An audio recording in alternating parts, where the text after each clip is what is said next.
Hello, everyone. Today I'm going to talk about CBT, so cognitive behavior therapy.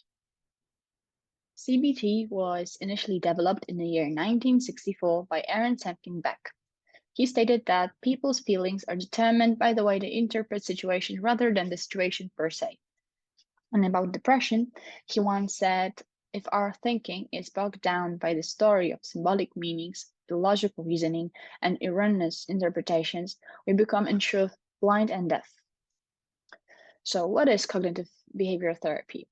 It is a psychotherapy that combines cognitive therapy with behavior therapy by identifying faulty or maladaptive patterns of thinking, emotional response, or behavior, and substituting them with desirable patterns of thinking, emotional response, or behavior. Types of CBT. So we have four major ones. First one is cognitive therapy. It centers on identifying and changing inaccurate or distort thought patterns, emotional responses, and behaviors. Then there's dialectical behavior therapy. So DBT addresses destructive or disturbing thoughts and behaviors while incorporating treatment strategies such as emotional regulation and mindfulness. Multimodal therapy suggests that psychological issues must be treated by addressing 7 different but interconnected modalities. So, behavior, affect, sensation, imaginary, cognition, interpersonal factors, and drug or biological considerations. Last but not least, there's rational emotive behavior therapy. It involves identifying irrational beliefs, actively challenging these beliefs, and finally learning to recognize and change these thought patterns. Use of CBT in treatment varies very much. It can be used, for example, in depression, anxiety, obsessive compulsive disorder, post traumatic stress disorder, attention deficit hyperactivity disorder, phobias, personality disorders, meaning bipolar and borderline, eating disorders, so anorexia, bulimia, binge eating. And what is very interesting, CBT can be used for treating non-psychological medical conditions, such as insomnia, fibromyalgia, chronic fatigue syndrome, migraines, or irritable bowel syndrome. When it comes to therapy techniques, I wanted to show 5 basic ones. Identifying negative thought. So it's important to learn what thoughts, feelings, and situations are contributing to maladaptive behaviors. This whole process can be difficult, but it's very useful. And it can lead to self-discovery and provide insights that are essential to the treatment process. Then there's practicing new skills. CBT is all about new skills and skills to cope. So people are taught new skills that can be used in real world situations. So, for example, someone with substance use disorder might practice new coping skills and rehearse ways to avoid or deal with social situations that could potentially trigger a relapse. Goal setting. So in CBT, goals are set with the use of a SMART rule. So S stands for specific, M for measurable, A for attainable, R relevant, and T time-based. It's about having rational goals and achievable. Okay, problem solving. So in CBT, problem solving involves 5 steps: identifying the problem, generating a list of potential solutions, evaluating the strengths and weaknesses of each potential solution, choosing a solution to implement, and implementing the solution. And last one is self-monitoring. So it is also known as diary work. Self-monitoring is important cognitive behavior therapy technique. It involves tracking behaviors, symptoms, experiences, and then sharing them with your therapist. So self-monitoring can provide your therapist with the information they need to provide the best treatment. So for example, for people with eating disorders, they might write down which situations trigger them the most.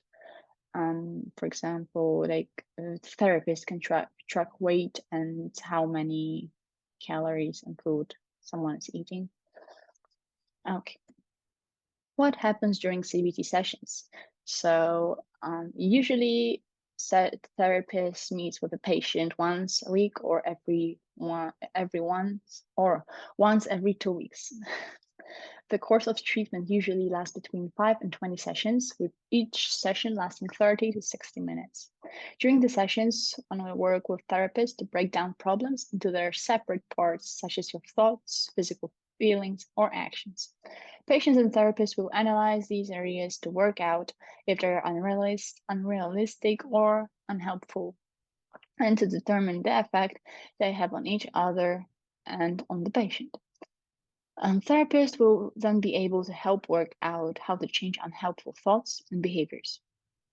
After working out what one can change, the therapist will ask to practice these changes in daily life, and patients will discuss how he got on during the next session. So, learning new skills should help manage their problems and stop them from having negative thoughts. And the ultimate goal is to apply these learned skills in a daily life. So, should you try CBT? Well, it depends on you. Like every other approach, it has their pros and cons. So, about pros, it helps where medicine has not worked. Meaning, for example, you have insomnia, but your melatonin levels are okay, your brain works as it should be. So probably there's a stress motive or some conflict in your life. So that should be solved. And then therapy should work. It is relatively short time period because 520 sessions is not that long. It's like a year and a half. Depends on a frequency. It teaches useful skills which you can use for the rest of your life. It is provided in different formats, so you can have individual therapy, pair therapy, couple therapy, group therapy, self-monitoring, online therapy. Okay, and about cons. You need to be committed to the process because you're not going to see results on the first 5 sessions, for example. You need to trust your therapist, and then you will work out what needs to be done. Consistency is a key because, of course, you're going to see some effects after missing a couple of sessions, but it's not going to be the best effort because it is meant to last for 20 sessions. So it's good that you attend those 20 sessions. Like the last two are in every approach, I guess, because you need to confront your emotions and anxieties in every approach. And also there needs to be a strong willingness to change in order to change. So that's nothing new. Thank you very much for listening to me and have a good day.